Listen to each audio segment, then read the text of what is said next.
10th class. We are meeting after 2 days gap. Part 5 तक हम लोग इस चैप्टर में कर चुके हैं.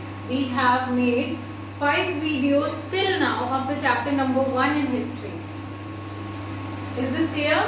5 वीडियोस अब तक चैप्टर की बन चुकी हैं. Why we are going slow with the chapter? Because I want you to understand each and every word, each and every sentence in the chapter.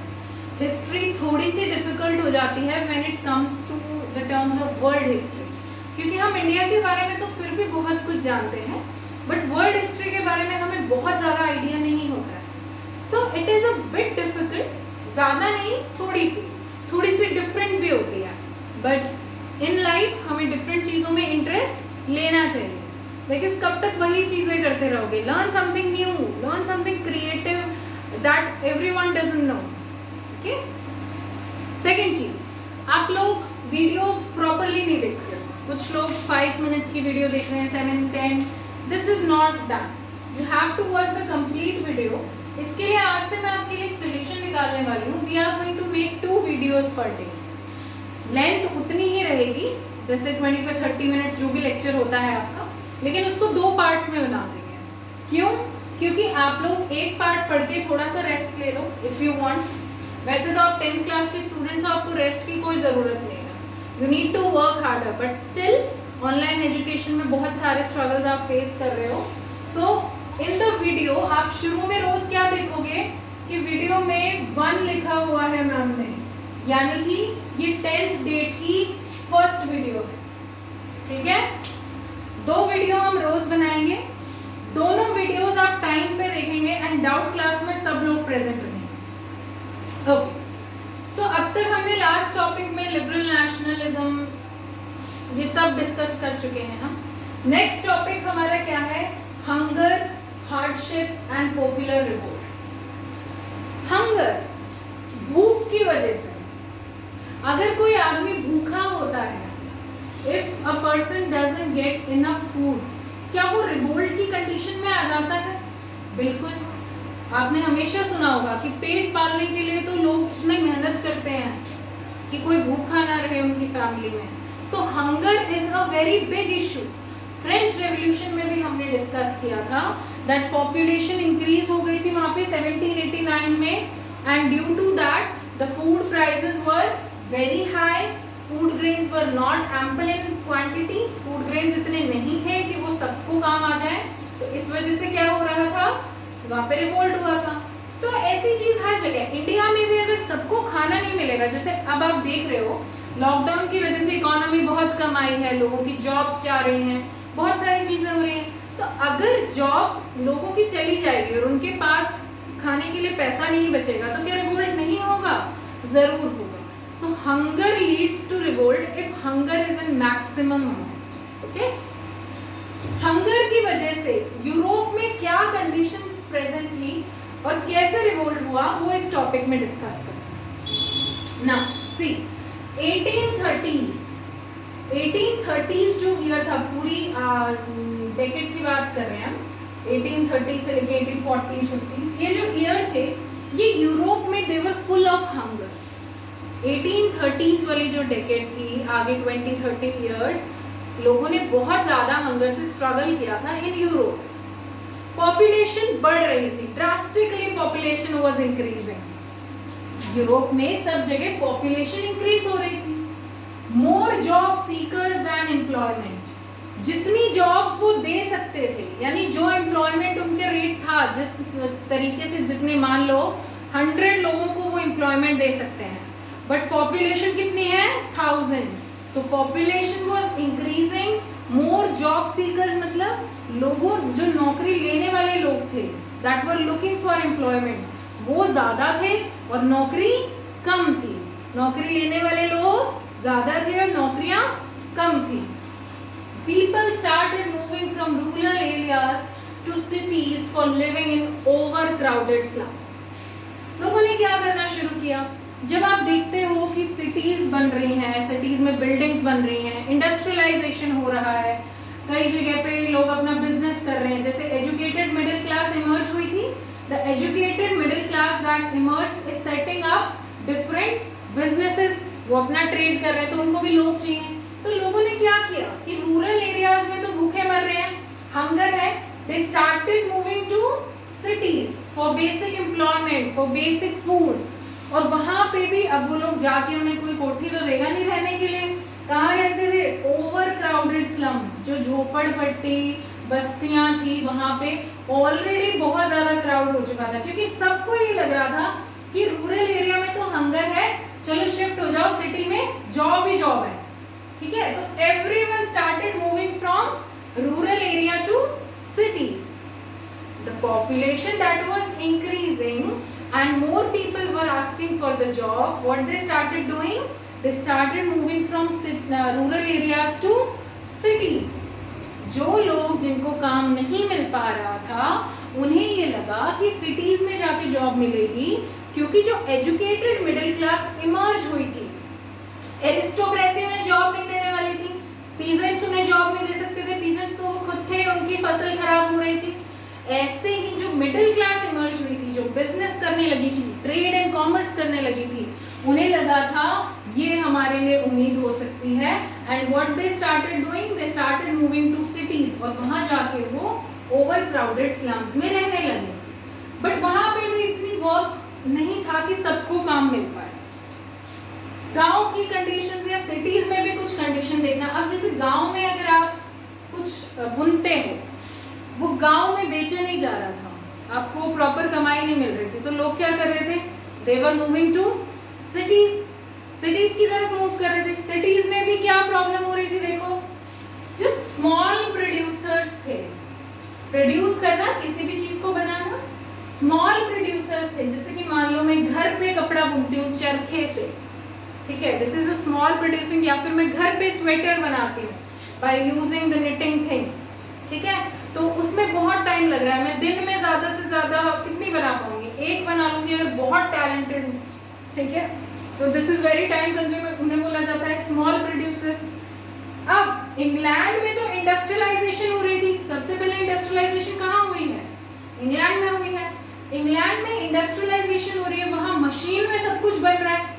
अब मशीन में तो एक दिन में 1000 स्वेटर्स बना लो, और जो मशीन में चीजें बनती हैं उनके बनने में जो मनी यूज होता है वो कम यूज होता है। और जब हम सिंगल किसी चीज को लेके बनाते हैं, एक साथ आप पूरा कपड़ा खरीदो थोक में, कम मिलेगा, मशीन में एक साथ बन जाएंगी, पूरे दिन वो चरखा नहीं चलेगा, ठीक है, और पूरे दिन चरखा चलने के बाद कितनी स्वेटर बन रही है? एक, वहां पे मशीन चल रही है तो कितनी बन रही है? 1000। तो स्मॉल प्रोड्यूसर्स जो थे वो फेल हो रहे थे, वो compete नहीं कर पा रहे थे। किससे कंपटीशन था उनका? जो मशीन मेड चीप गुड्स आ रहा था। नो डाउट कि हाथ से जब आप चीज बनाते हो वो बहुत अच्छी बनती है, लेकिन जो मशीन से बन के आ रहा था उसका दाम भी कम था और बहुत ज्यादा क्वालिटी में डिफरेंस भी नहीं था। तो लोग किसको खरीदेंगे? जिसका दाम कम है। Industrialisation was growing. तो जब इंडस्ट्रियलाइजेशन ग्रो करती है, कहीं पे भी फैक्ट्रीज बन जाती हैं, किसी चीज की ब्रांड्स आ जाती हैं, तो सबसे ज्यादा कौन नुकसान में जाते हैं? Small producers. किसी चीज का भी एग्जांपल ले लो, मान लो सब्जी ही उगाता है कोई, अगर बहुत अच्छी ऑर्गेनिक सब्जी उगाने वाला रिलायंस मॉल खुल जाता है, लोग उससे लेने लग जाते हैं।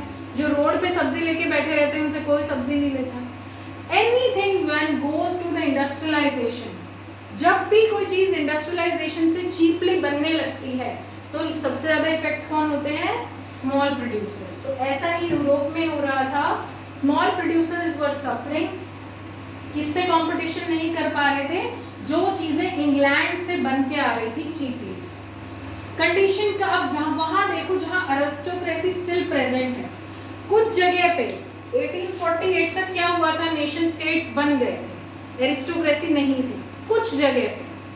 आई am repeating my point, there were some places in Europe where by 1848 aristocracy was not present. कुछ जगह ऐसी थी जहां पे 1848 तक एरिस्टोक्रेसी नहीं थी, लेकिन अभी भी यूरोप में बहुत लार्ज पार्ट था जहां पे एरिस्टोक्रेसी प्रेजेंट थी।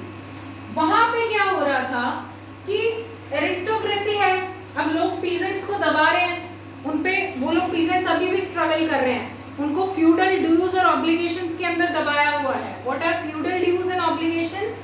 मैं आपके खेत में काम करूंगी, आपने मुझे अपना खेत दिया काम करने के लिए, तो अब मैं आपकी एहसानमंद हूँ। आप जो भी काम मुझे कहोगे करने के लिए वो मुझे करना पड़ेगा, ठीक है। In return of the land when we are giving some favour, that is known as feudal dues and obligation. क्योंकि जिम्मेदारी हो गई थी कि अब तुम्हें इनके लिए राजा के कहने पे जो ये काम कहे वो करना है। तो जहाँ पे एरिस्टोक्रेसी थी वहाँ पे फ्यूडल ड्यूज एंड ऑब्लिगेशन भी थे। खेतों में लोग काम कर रहे थे, लेकिन बैड हार्वेस्ट सीजन था। बैड हार्वेस्ट मतलब फसल खराब हो गई थी लोगों की, ठीक है। अब लोगों के पास फूड ग्रेन्स नहीं था खाने के लिए, तो क्या हो रहा है, पॉवर्टी बढ़ रही है। तो उसका रिजल्ट आया pauperism. What does pauperism means? Pauperism means poverty. ये बहुत अच्छा वर्ड है आपकी बुक में जो आप नया सीख सकते हो, जो सब लोगों को नहीं पता होगा। इनफैक्ट जब तक हम लोगों ने बुक में नहीं पढ़ा था कुछ साल पहले तक, हमें भी नहीं पता था। पॉवर्टी ही वर्ड यूज करते हैं गरीबी के लिए, लेकिन you can use this new word, brilliant word, pauperism. Pauperism means poverty. जहां पे एरिस्टोक्रेसी थी वहां पे पीजेंट्स को स्ट्रगल करना पड़ रहा था। They were surrendering after the feudal dues and obligations. अब भी उन्हें राजा की ही बात माननी पड़ रही थी। फसल से कुछ मिल नहीं रहा था because of bad harvest, food grains were not in ample quantity, और उससे क्या आएगी फिर और ज्यादा गरीबी। So pauperism still persisted, poverty still persisted.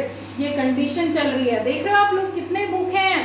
Producers का भी काम नहीं चल पा रहा है, लोग रूरल एरियाज से सिटीज में आ रहे हैं, जॉब नहीं मिल रही है, खेतों में नुकसान हो रहा है। This was all the condition of hunger and hardship. मुश्किल दौर जो गुजार रहे थे लोग। इतना समझ में आया? Look at the board very clearly for 5 seconds. If you have any doubt, note it down.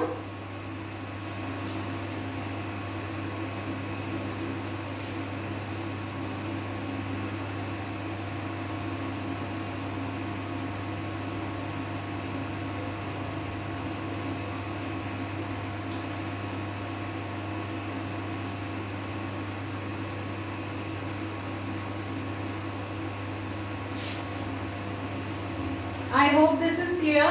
I'm rubbing it. बस छोटा सा टॉपिक और बच गया इसमें, फिर ये टॉपिक खत्म हो जाएगा।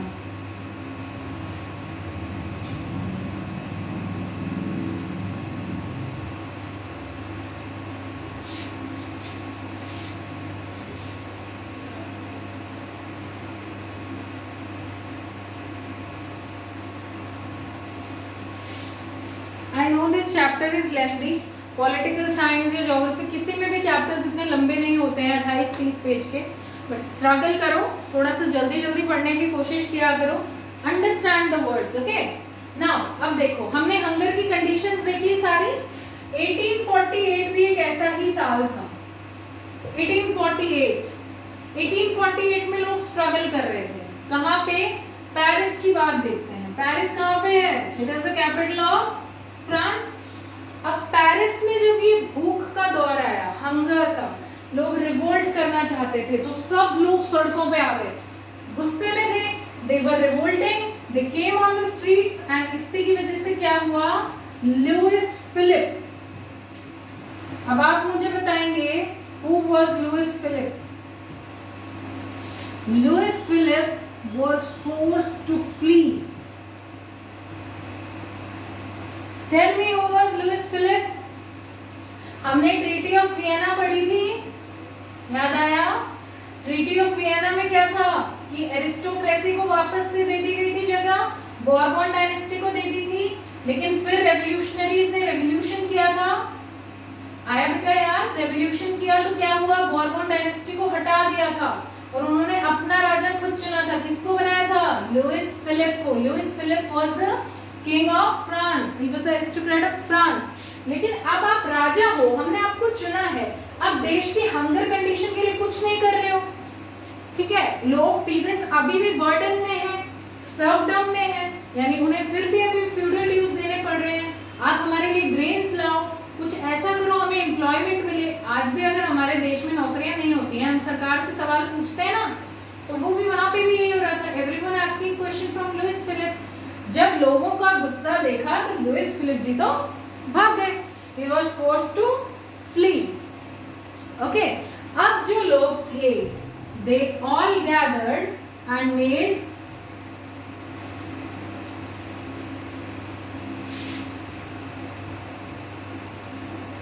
they proclaimed a national assembly,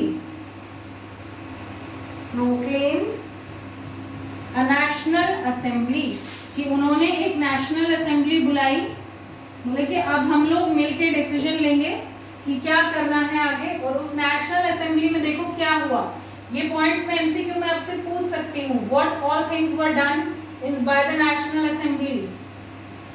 all mails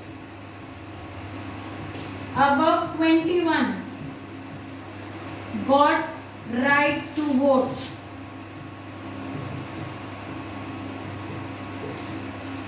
अब यहाँ पे भी आप देखोगे कि फीमेल्स को राइट टू वोट नहीं मिला। All males above 21 age got right to vote. Second, all males were guaranteed